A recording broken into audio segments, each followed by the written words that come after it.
Politics பேசுறான். Politics வருகிற பிப்ரவரி 28 மதுரை எய்ம்ஸை மோடி திறந்து வைக்கிறார் அப்படின்னு ஒரு கேள்விக்குறி போட்டு ஊடகங்கள்ல நேற்றுக்கு ஒரு செய்தி சுட்டுச்சு. மதுரை எய்ம்ஸ் மருத்துவமனையை மோடி திறந்து வைக்க உள்ளதாக தகவல். முதற்கட்டமாக முடிக்கப்பட்டுள்ள கட்டடங்களை திறந்து வைக்க உள்ளதாக தகவல். அது இது கொட்டை எழுத்துல, இது ஒரு சின்ன கொட்டை எழுத்துல. அதுக்கப்புறம் மார்ச் மாதம் முதல் எய்ம்ஸ் மருத்துவக் கல்லூரி மாணவர்கள் இந்த வளாகத்துக்கு இடமாற்றம் செய்யப்பட உள்ளதாக எய்ம்ஸ் தலைவர் நியூஸ் 18க்கு தகவல். இதுவரைக்கும் தகவல் கொடுத்தவனுங்களாவது எவனே தெரியலைங்களாம். அதுதான் எய்ம்ஸ் உடைய தலைவரே சொல்றாரு. அது எப்படி தகவலாகும்? அதிகாரப்பூர்வமா சொல்ல வேண்டியதுதானே. மதுரை எய்ம்ஸ் மருத்துவமனைக்கு 2019 அடிக்கல் நாட்டப்பட்டு 2024 மே 22 கட்டுமான பணிகள் தொடங்கின அப்படின்னு செய்தியை போட்டிருக்காங்க. அதாவது இப்ப இவர்கள் கட்டி முடிக்கப்பட்டிருக்கிறதுங்கிறது என்னன்னா, இன்னும் ஒரு மாதத்துக்குள் கோட் ஆஃப் கான்டக்ட் வந்துடும். தமிழ்நாட்டுக்கு சட்டமன்ற தேர்தல் தேதி அறிவிக்கப்படக்கூடிய வாய்ப்பு இருக்கு. இப்ப இவர் வர்றப்ப இவர் திறந்து வைக்க வாய்ப்பு இருக்கக்கூடிய விஷயம் என்னன்னா, 2 லெக்சர் ஹால்ஸ், ஹாஸ்டல், ஃபேக்கல்ட்டியுடைய ரூம்கள், இவைதான் தயார் நிலையில் இப்போது வரைக்கும் இருப்பதாக அங்க இருக்கக்கூடியவர்கள் சொல்லுகிறார். அப்ப இந்த 17ஆம் தேதி எஸ்ஐஆர் இது வருது, ஃபைனல் லிஸ்ட் வருது. அடுத்து அறிவிக்க போற, அடுத்து சில 2 நாள் 3 நாள்ல தேர்தல் தேதி அறிவிக்க போறதுக்கும் கிடையாது. இவர் திறந்து வச்சதுக்கு அப்புறம் தான் அறிவிக்க போறாங்க. அப்போ இப்பவும் கடைசி வருடம் படிக்கக்கூடிய மாணவர்கள் மட்டும்தான் போய் அங்க அந்த அறைகள்ல அடைக்கப்படுவதற்கான வாய்ப்பே இருக்கு. இருக்கலே கொடுமை என்னதானுமா, இதுல படிக்கக்கூடிய ஆட்கள் எல்லாம் ராமநாதபுரம் கல்லூரியிலேயே தான் இப்ப வரைக்கும் படிச்சிருக்காங்க. அவங்க சர்டிபிகேட் வாங்க போறது என்னன்னா, எய்ம்ஸ் மதுரை எய்ம்ஸில் மருத்துவக் கல்லூரி படித்ததாக சர்டிபிகேட் வாங்க போறாங்க. ஆனா அப்படி ஒரு கல்லூரியவே அவங்க கண்ணுல கூட பார்க்காம தங்களுடைய 5 வருட மருத்துவ படிப்பையே முடிக்கிறாங்கிறதான் இது இருக்கக்கூடிய கொடுமையான விஷயம். ஏற்கனவே அந்த ராமநாதபுரத்துல படிக்கிறவங்க வேற கதறிட்டு இருந்தாங்க, எங்களை மொழி தெரியும், ஒருத்தருக்கு ஹிந்தி தெரியல, நாங்க ஏதாவது பஸ் கிராஸ் ஆனா எங்க ஊர்ல இருந்து இங்க ராமேஸ்வரம் வர வேண்டியதான் பேசிக்கிறோம், நாங்க என்ன பண்றதுன்னே தெரியலன்னு கதறிட்டு இருந்தாங்க. அதாவது ஆந்திர பிரதேசத்துல மங்களகிரிங்கிற இடத்துல 2014ஆம் வருடம் அறிவித்தாங்க எய்ம்ஸ். இப்போது அது முழுமையாக இயங்கிக் கொண்டிருக்கிறது. மகாராஷ்டிரா நாக்பூர்ல 2014 அறிவித்தார்கள், முழுமையாக இப்போது இயங்கிக் கொண்டிருக்கிறது. உத்தரப்பிரதேசத்துல கோரக்பூர், மேற்கு வங்கத்துல கல்யாணி, இதெல்லாம் 2014 அறிவிச்சு இப்ப இயங்கிட்டு இருக்கு. தப்பு ஒன்றும் சொல்லல. இன்னைக்கு 12 வருஷம் ஆயிருச்சு. அஸ்ஸாம் கவுஹாத்தி, பீகார்ல பாட்னா, இமாச்சல் பிரதேசத்துல பிலாஸ்பூர், ஜம்மு காஷ்மீர்ல ஜம்மு, இதெல்லாம் 2015 அறிவிக்கப்பட்டது. இவற்றோடு கூட சேர்ந்துதான் பஞ்சாபுக்கும் தமிழ்நாட்டில் மதுரைக்கும் 2015 இதை அறிவித்தார். இதில் மீதி நான் பட்டியலிட்ட எல்லா எய்ம்ஸ் மருத்துவமனைகளும் இன்றைக்கு முழுமையான பயன்பாட்டில் இருக்கின்றன. தமிழ்நாட்டில் இருக்கக்கூடிய மதுரைக்கு மட்டும் தனியா ஏதாவது தாஜ்மஹால் கட்டின பளிங்கு கல் எடுத்துக்கொண்டு வந்து கட்டுறாங்களா? அப்போ இதற்கு பதில் சொல்வதற்கு இவர்களுக்கு வக்கில்ல. இதுல மற்ற நீங்க பட்டியலில் இருந்ததுக்கெல்லாம் வெளிநாட்டு ஃபண்டு கிடையாது. தமிழ்நாட்டில் இருக்கக்கூடிய மதுரையில் ஜப்பான்ல ஃபண்டு, மற்றதுக்கெல்லாம் ஒன்றிய அரசு ஃபண்டா. பாஜக ஆளக்கூடிய மாநிலங்களில் இருக்கக்கூடியதான் ஒன்றிய அரசு ஃபண்டு, உடனே கட்டி முடிச்சிருவாங்களாம். இதுக்கு மட்டும் ஜப்பானில் பேசி அவங்க பாட்டாக கொடுத்து, இவங்க பாட்டாக ஒன்றிய அரசு அதை வாங்கி கொடுத்து அப்படின்னு ஒரு வேலை நடந்துட்டு இருக்கு. பார்த்தீங்களா, இதுவே தேவையில்லாத வேலை தான். இந்த லட்சணத்தில் தான் பாஜகவும் அதிமுகவும் ஒரு சேர ஒரு விஷயத்தை கையில் எடுத்திருக்கிறார்கள். அதாவது தமிழ்நாட்டுக்கு கடந்த 5 ஆண்டுகள் திமுக ஆட்சி நடத்தி இருக்கிறதுல மருத்துவ கல்லூரிகளை நீங்கள் கொண்டு வந்திருக்கிறீர்களா? எடப்பாடி பழனிசாமி கடந்த வாரத்திலிருந்து இதை சொல்லிக் கொண்டிருக்கிறார். தன்னுடைய ஆட்சியில் 11 மருத்துவக் கல்லூரிகள் தமிழ்நாட்டுக்கு ஒன்றிய அரசுடன் லேசுவாசாக பேசி பதவிசாக நடந்து கொண்டு நான் கொண்டு வந்தேன். 11 மருத்துவக் கல்லூரி கொண்டு வந்தாரு. மருத்துவக் கல்லூரியில் படித்த மாணவர்களுடைய எல்லா உரிமையும் கொண்டு போய் பறித்து நீட்டை உள்ள இறக்கி விட்டது யாரு? பேசுறதுக்கு செருப்பை கழட்டி அடிக்கக்கூடிய அளவுல பேசக்கூடாது ஒரு எதிர்கட்சி தலைவர். அன்றைக்கு திராவிடர் கழக தலைவரை விஜயபாஸ்கர் போய் சந்தித்து இது மாதிரி 3000 சீட்டு நமக்கு கொடுக்குறேன்னு சொல்றாங்க, நீட்டுக்கு ஒப்புதல் கொடுத்தா மட்டும், நீட்டுக்கு ஒப்புதல் கொடுக்கறதுக்கு முன்னாடி இது நடக்குது, உங்களுக்கு வேணா 3000 எக்ஸ்ட்ரா சீட்டு கொடுக்குறேன், நீட்டுக்கு ஒப்புதல் கொடுங்கன்னு தமிழ்நாடு அரசிடம் ஒன்றிய அரசு பேரம் நடத்தி இருக்கிறது. இவர் போய் திக தலைவரை கன்வின்ஸ் பண்றாராம். 10,000 இடங்களை கொடுத்தாலும் நீட்டுக்கு அனுமதி கொடுக்காதீர்கள். நீட் என்பது வந்துவிட்டால் அதுக்கப்புறம் சீட்டு எத்தனை வந்ததுங்கிறத பத்தி நமக்கு என்ன கவலை? அந்த சீட்டுல எல்லாம் இந்தியாவில் இருக்கக்கூடிய பணக்கார மாணவர்கள், அதுவும் வெளிநாட்டிலிருந்து படிக்கக்கூடிய என்ஆர்ஐகள் முதற்கொண்டு ஊழல் பண்ணி உள்ள சேர்றாங்கன்னா அப்ப அந்த சீட்டை வைத்து என்ன செய்வது? அப்ப நீட்டுக்கு ஒப்புதல் கொடுக்காதீர்கள் சொல்றாரு. அதற்கு பிறகும் இவர்கள் நீட்டுக்கு ஒப்புதல் கொடுத்து இன்றைக்கு நீட்டை கொண்டு வந்து விட்டார்கள். இந்த 11 என்ன கதைங்கிறதுக்கு பின்னாடி வரும். நேற்றைக்கு கேட்டிருக்கிறார் நயினா நாகேந்திரன், அண்ணன் பழனிசாமி இருந்தபோது 11 மருத்துவக் கல்லூரிகளை கொண்டு வந்தார். நீங்கள் ஒரு மருத்துவக் கல்லூரியாவது மத்திய அரசிடம் இருந்து தமிழ்நாட்டுக்கு வாங்கி வந்திருக்கிறீர்களா அப்படின்னு இவரும் கேட்கிறார். கேட்பதற்கு உண்மை போலவே தெரியும். இதில் பாஜக அதிமுக தமிழின துரோக கூட்டணியுடைய பிள்ளையும் கிள்ளி விட்டு தொட்டிலையும் ஆட்டி விடுகிற நரித்தனம் ஒளிந்திருக்கிறது. அதாவது இந்தியாவிலேயே சிறந்த மருத்துவ கட்டமைப்பு உள்ள தமிழ்நாட்டில் கல்விக்கு எத்தனையோ கோடிகளை செலவு செய்து பல்வேறு புதிய திட்டங்களை செயல்படுத்தி வரக்கூடிய இந்த திமுக ஆட்சியில் ஏன் மருத்துவக் கல்லூரிகள் கட்டவில்லை? நீங்க சொல்றாங்கன்னா ஏன் அது நடக்கலைங்கிற கேள்வி எளிமையான கேள்வி. அந்த கேள்வி நமக்குள்ள எழணும்ல. முதலில் தமிழ்நாட்டில் மாவட்டந்தோறும் மருத்துவக் கல்லூரிகளை கட்ட வேண்டும் என்பது கலைஞருடைய கனவு. அவர் 2006 சட்டமன்ற தேர்தலுக்கான தேர்தல் அறிக்கையிலேயே அதை குறிப்பிடுகிறார். ஆட்சிக்கு வந்த பிறகு அதை மாவட்டந்தோறும் ஒரு மருத்துவக் கல்லூரி என்கிற குறிக்கோளை நடைமுறைப்படுத்துவோம். இதே வரிகள் தான். மாவட்டத்துக்கு ஒரு மருத்துவக் கல்லூரி என்கிற குறிக்கோளை நாங்கள் நடைமுறைப்படுத்துவோம். ஆட்சிக்கு வந்த பிறகு அதை கொள்கை முடிவாகவும் அவர் அறிவிக்கிறார். இந்த 11 மருத்துவக் கல்லூரிகளுடைய திறப்பு விழா கலைஞர் தன்னுடைய 2006 தேர்தல் அறிக்கையில் சொல்லி கொள்கை முடிவாக அறிவித்து இடங்கள் தேர்வு செய்து இங்கெல்லாம் வர வேண்டும்னு அன்றைக்கு இருந்த யூபிஏ ஆட்சியில் பேசி கொண்டு வந்தவை 10 ஆண்டுகள் அதிமுக ஆட்சியில் கிடப்புல கிடக்குது. மிக மிக மந்தமாக வேலைகள் நடக்கிறது. மீண்டும் 10 ஆண்டுகளுக்கு பிறகு திமுக ஆட்சி கலைஞர் காலஞ்சென்ற பிறகு மு.க. ஸ்டாலின் முதலமைச்சரான பிறகு 2022 ஜனவரி மாதம் தான் இந்த 11 மருத்துவக் கல்லூரிகளையும் தமிழ்நாட்டில் திறந்து வைக்கிறார்கள். 11 மருத்துவக் கல்லூரிகள் மற்றும் செம்மொழி தமிழாய்வு நிறுவனத்துக்கான அந்த வளாகம், புதிய வளாகம். இல்லை, எடப்பாடி கட்டின லட்சணம் எப்படின்னா, கள்ளக்குறிச்சி மாவட்டத்தை உருவாக்கி அதுக்கு ஒரு மருத்துவக் கல்லூரி கொடுத்தாரு. கட்டிட்டு இருக்கும் போதே இடிஞ்சு விழுந்துச்சு. 400 கோடி ரூபாய் மதிப்பில் இது பண்ணாரு. இடிஞ்சு விழுந்து திரும்ப கட்டி தான் திமுக ஆட்சியில் திறக்கப்பட்டுச்சு. அதிமுக ஆட்சியில் மருத்துவக் கல்லூரிகள் இல்லாத கிருஷ்ணகிரி, திருவள்ளூர், விருதுநகர் உள்ளிட்ட 11 மாவட்டங்களில் மருத்துவக் கல்லூரிகள் கட்டப்பட்டதாக தெரிவிக்கப்பட்டுள்ளது. இந்த மருத்துவக் கல்லூரிகள் தேசிய மருத்துவ ஆணை விதிகளின்படி கட்டப்படவில்லை என்றும் 11 மருத்துவக் கல்லூரிகளுடன் கூடிய மருத்துவமனைகளை கட்டியதில் மிகப்பெரிய முறைகேடு நடந்துள்ளதாகவும் மனுவில் குறிப்பிடப்பட்டுள்ளது. திமுக ஆட்சியில் மோடியை வரவழைத்து இந்த ரெண்டு பேரும் சேர்ந்துதான் திறந்து வைக்கிறாங்க. அப்போ 2006 to 11 ஆட்சியில் திட்டமிட்டு தொடங்கி 10 ஆண்டுகள் அடிமை அதிமுக ஆட்சியில் ஆமை வேகத்தில் கிடப்பில் கிடந்த இந்த மருத்துவமனைகள் 22 மீண்டும் திமுகவால் திறக்கப்படுகின்றன என்றால் இதுக்கு நாங்களும் வேலை செஞ்சிருக்கோம்னு அதுக்கு கிரெடிட் எடுத்துக்கிறத கூட பெரிய விஷயம் கிடையாதுங்க. ஒரு ஆட்சி மாற்றம் நடக்குது, வேலையை நிறுத்த ஜெயலலிதா மாதிரி ஒட்டுமொத்தமாக இந்த பறக்கும் சாலையெல்லாம் கிடப்புல போட்டு நாரடிச்ச மாதிரி எல்லாம் பண்ண ஜெயலலிதா திறந்தது ஒன்னே ஒண்ணு. அது எதுன்னா ஓமந்தூரார். அதையும் அது கட்டல. திமுக தலைவர் புதிய தலைமைச் செயலகம் கட்டி இருக்கிறார். அங்கு போய் நமக்கு அமர்ந்தா நமக்கு டிக்கி அமுராதுன்னு எகத்தாளத்துக்கு ஈகோவுக்காக அதை மருத்துவமனையா இருந்துச்சு. அதை திறந்து வச்சது மட்டும்தான் அந்தமா செஞ்சது. அதுக்கப்புறம் எடப்பாடி பழனிசாமி ஆட்சி காலத்துல அது கொஞ்சம் கொஞ்சமா நடந்து 2022 திமுக மீண்டும் ஆட்சிக்கு வந்த 2 வருடம் கழித்து தான் திறந்து வைக்கிறாரு. இது செய்தி. இதுல கிரெடிட் எடுத்துக்க அது கூட பெரிய பிரச்சனை கிடையாது. ஆனா இவர் என்ன செய்யறாருன்னா வெட்கமே இல்லாமல் கேட்கிறார், நீங்கள் என்ன செய்தீர்கள்? மாவட்டத்துக்கு ஒரு மருத்துவக் கல்லூரி வரணுங்கிற முதல்ல யார் அறிவிச்சது? அதை வாக்குறுதியா யாரு கொடுத்தது? அது கொள்கை முடிவா யார் அறிவிச்சது? அதற்கு நிலம் யார் பார்த்தது? எங்கெங்க வரணும்னு யார் முடிவு செய்தது? இது எல்லாம் கனவு கண்ட ஒரு கட்சியை பார்த்து நீங்க என்ன செஞ்சீங்கன்னு கேட்கிறார். சரி, கேட்கிறார் இல்லையா? இதுக்கு பின்னாடிதான் இவங்களுடைய சேட்டை இருக்கு. அதாவது தமிழ்நாட்டில் மாவட்டத்துக்கு ஒரு மருத்துவக் கல்லூரி என்கிற கனவில் 90% அடைந்து விட்டது. இன்றைக்கே அது நடந்து கொண்டிருக்கிறது. மீதமுள்ள 3 மாவட்டங்கள் கூடுதலாக திமுக ஆட்சிக்கு வந்த பிறகு உருவாக்கி இருக்கக்கூடிய மாவட்டங்கள் இதெல்லாம் சேர்த்து 6 மாவட்டங்களில் மருத்துவக் கல்லூரிகளை அமைப்பதற்கு கட்டுவதற்கு திமுக இந்த ஆட்சி காலம் முழுக்க போராடி வருகிறது. 2022 ஆகஸ்ட் மாதம் டெல்லி சென்ற சுகாதாரத்துறை அமைச்சர் ஒன்றிய அமைச்சரிடம் ராணிப்பேட்டை, திருப்பத்தூர், தென்காசி, பெரம்பலூர், மயிலாடுதுறை, காஞ்சிபுரம் இதுதான் இந்த 6 மாவட்டங்கள். இந்த 6 மாவட்டத்துக்கும் புதிய மருத்துவக் கல்லூரிகள் வேண்டும்னு கோரிக்கை வைக்கிறார். 23 இதற்கு ஒரு புதிய விதியை ஒன்றிய பாஜக அரசு கொண்டு வருகிறது. அது வரைக்கும் இல்ல. 2022 நாம போய் 6 மருத்துவக் கல்லூரிக்கு அனுமதி வேண்டாம், அதை கட்டித்தாருங்கன்னு கேட்கும் போது இவர்கள் ஒரு புதிய விதி ஒன்றை அறிமுகப்படுத்துகிறார். ஒரு மாநிலத்திலேயோ அல்லது ஒரு யூனியன் பிரதேசத்திலேயோ 10 லட்சம் மக்களுக்கு 100 MBBS இடங்கள் மட்டுமே இருக்க வேண்டும். இது தேசிய மருத்துவ ஆணையம் NMC அதை அறிவிக்கிறது. தமிழ்நாட்டுடைய தற்போதைய மக்கள் தொகை அன்றைக்கு 2023 8.36 கோடியாக இருக்கக்கூடிய நிலையில் புதிய இந்த விதியின்படி 8300 இடங்கள் மட்டும்தான் இருக்க முடியும்.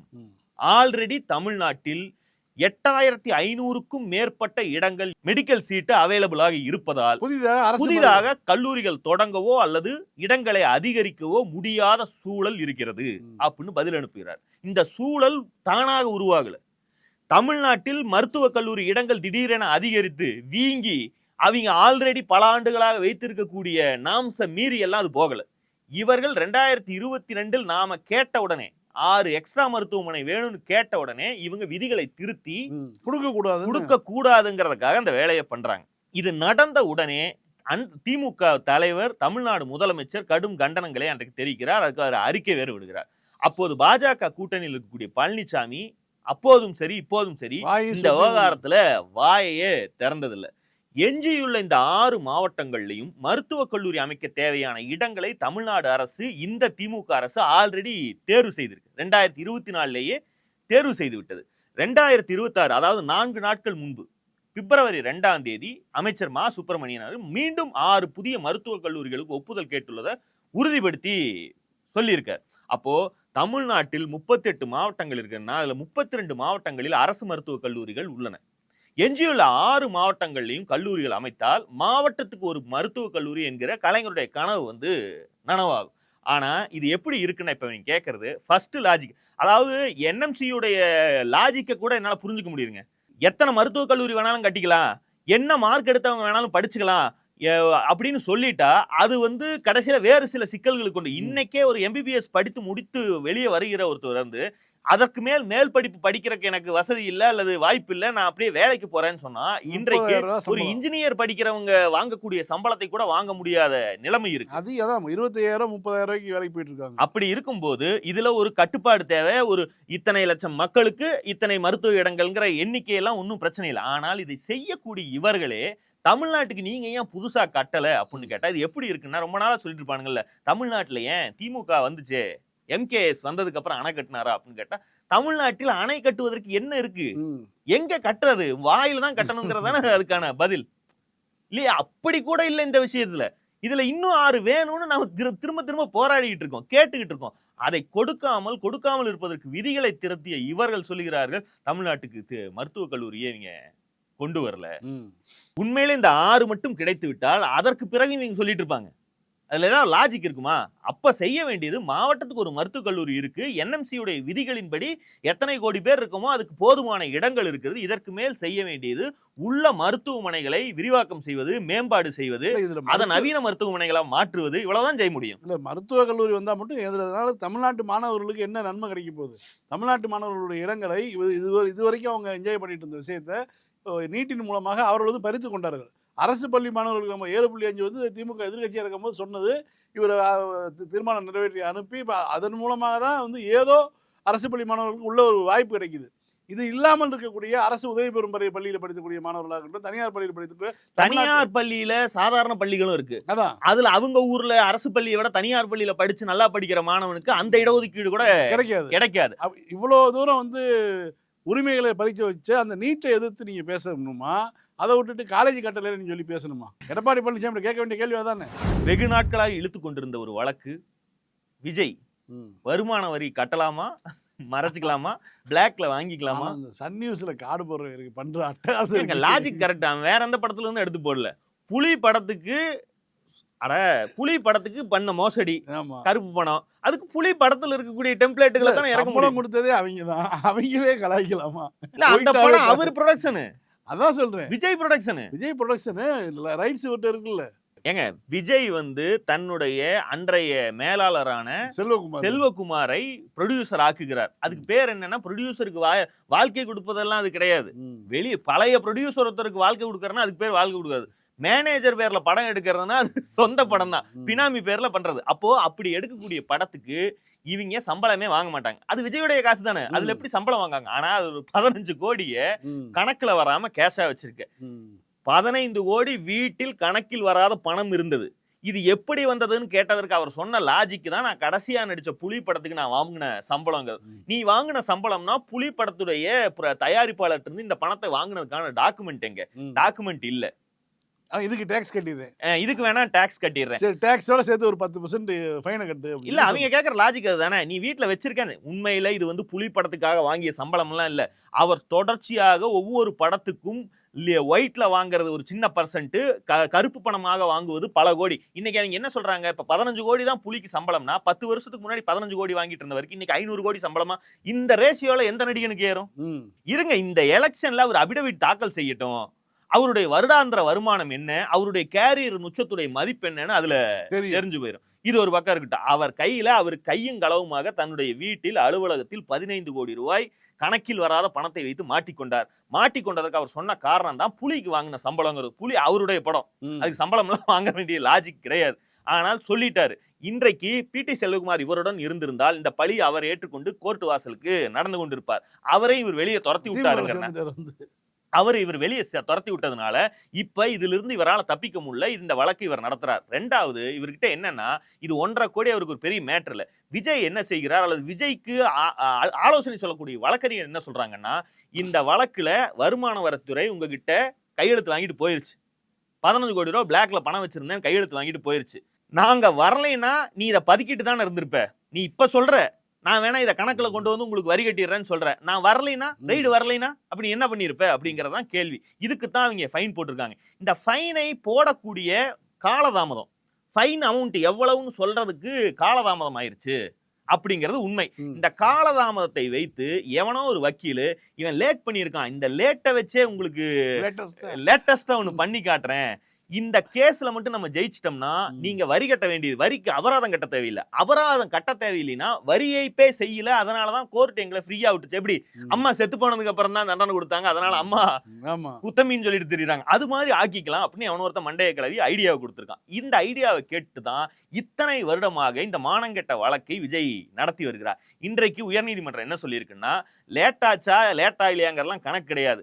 உனக்கு அபராதம் வித்தது சரி, மூடிட்டு நீ வீட்டில் இருந்தாலும் சரி ஆபீஸ்ல இருந்தாலும் சரி ஒழுங்காக வந்து வரியை கட்டு அப்படின்னு ஜட்ஜ் ஐயா சொல்லிட்டார். இவங்க என்ன கேட்டிருக்காங்கன்னா, ட்ரிபியூனலுக்கு போலாம்.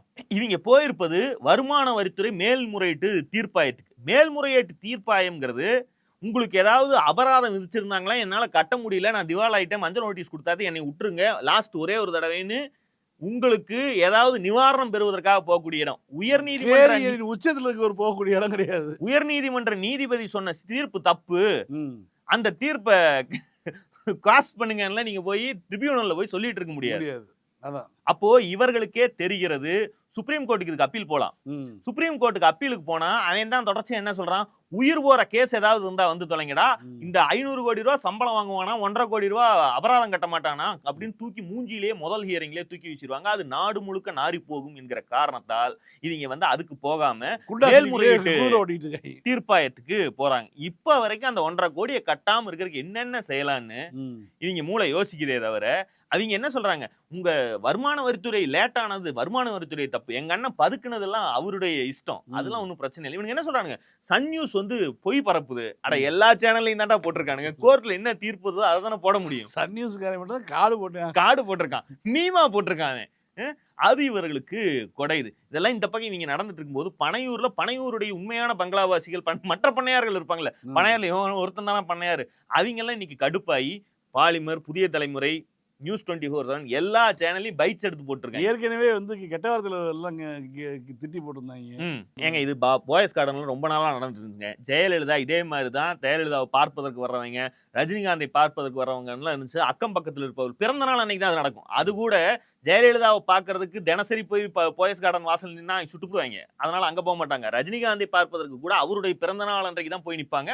அன்னைக்கு வந்து வீட்டில இருந்து வெளியே வர்றதுக்கு அங்க இருக்கக்கூடிய பங்களாவாசிகளுக்கு கொஞ்சம் அசௌகரியமா இருக்கும். அவங்க பேட்டியெல்லாம் கொடுத்துருக்காங்க. ஆனால் இந்த பனையூர் பண்ணையார் தன்னுடைய வீடும் அலுவலகமும் அடுத்தடுத்த தெருவில் வச்சுக்கிட்டு எந்நேரம் வந்து தேவடு காற்பதற்கு நூற்றுக்கணக்கான தற்கூரிகள் அந்த பக்கமே சுத்திட்டு இருக்கு.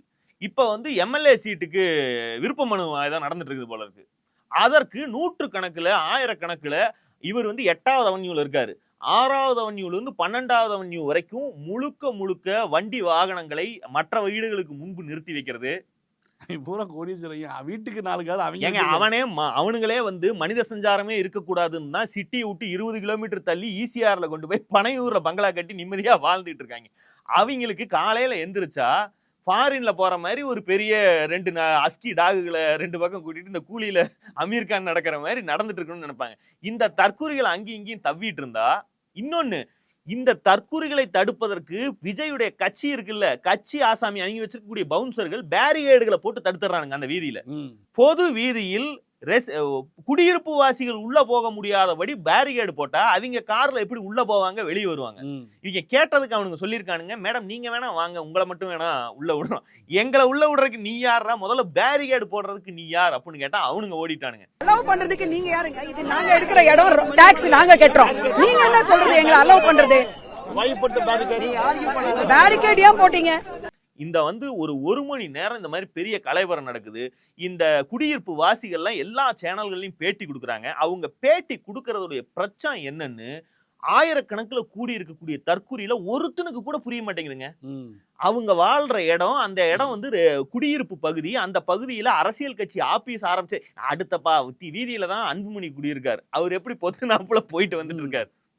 இவரு வந்து அதுக்கு அடுத்த வீதியில அண்ணாமலை இருக்காரு, இந்த பக்கம் சீமான் இருக்காரு. இந்த கூத்தை இந்த ஆள் மட்டும்தான் பண்ணிட்டு இருக்கா. இவனுங்க சுத்தி இருக்கக்கூடிய தற்கூரிகளுக்கு இவங்க என்ன சொல்றாங்க, அவங்களுக்கு எது தொந்தரவாக இருக்கிறது, அவங்க வீட்டு முன்னாடி நம்ம வந்து வண்டி வாகனத்தை நிறுத்துவது, இப்படி கூடி நிற்பது அவர்களுக்கு பிரச்சனையா இருக்கு அப்படிங்கறதே புரியாம, ஒரு சிவிக் சென்ஸே இல்ல.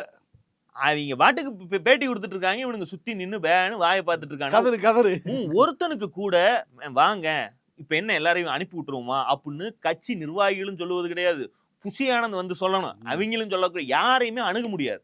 இந்த கட்சி என்பது கட்சியே கிடையாது, இது ஒரு மனநோயாளிகளுடைய மந்தை அப்படிங்கிறதுக்கு இந்த வீடியோவை பார்த்தாலே தெளிவா தெரியும். எவனுக்குமே அந்த சென்ஸே வரமாட்டேங்குது.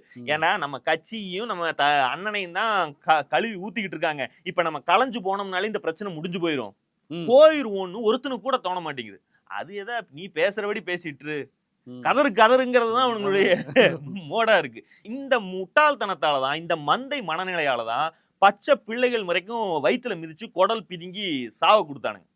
இந்த மூளை இது வந்து இன்னைக்கு காமெடியா இருக்கும், இன்னைக்கு இளவு எதுவும் உழுவுலிங்கிறனால இவனுக்கு பண்றதெல்லாம் நம்ம காமெடியா பார்க்கலாம். சேன் பைப் இது பேக் பைப் கதை வரும்ல, குழல் வாசிச்சுட்டு போனா ஊர்ல எலிய பூரா பிடிச்சிட்டு போயிருவாரு, காசு தரலன்னு குழந்தைகளை கூட்டிட்டு போயிருவாரு. இவன் தான் அந்த பேக் பைப்பர். இப்ப இருக்கக்கூடிய எல்லா பைத்தியங்களையும் ஒன்னா சேர்த்து கூப்பிட்டு ஒரு இடத்துல வச்சு கூட்டிட்டு இருக்காப்புல. இது ரொம்ப நாள் நீடிக்காது. அவங்க வந்து ஒரு நாள் வந்து இந்த பைத்தியங்கள் எங்க அண்ணனையா உனக்கு நடி ஊடு வேண்டி கிடக்குதுன்னு யாரோ ஒரு பொம்பளை பிடிச்சி சொந்த வீடு வச்சிருக்கவங்களை அடிக்க போறானுங்க, அல்லது அவங்க வீட்டுல எட்டி குதிக்க போறாங்க. அதுக்கப்புறம் ஏற்கனவே விஜய விடிய காலையில பார்த்தா நல்லா இருக்குமான்னு பாக்குறதுக்காக ஒருத்தன் சிண்டெக்ஸுக்கு அடியில போய் 2 நாள் பதுங்கிட்டு இருந்தான். இது மாதிரி பக்கத்து வீட்டுல ஏதாவது பூந்து பெரிய கலையபரம் ஆக போகுது. இதோடு நிற்க போவது கிடையாது.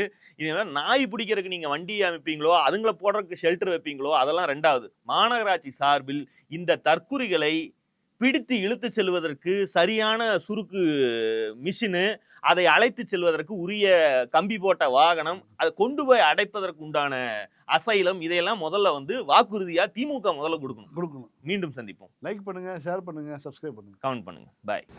பாலிடிக்ஸ் பேசுறான், பாலிடிக்ஸ்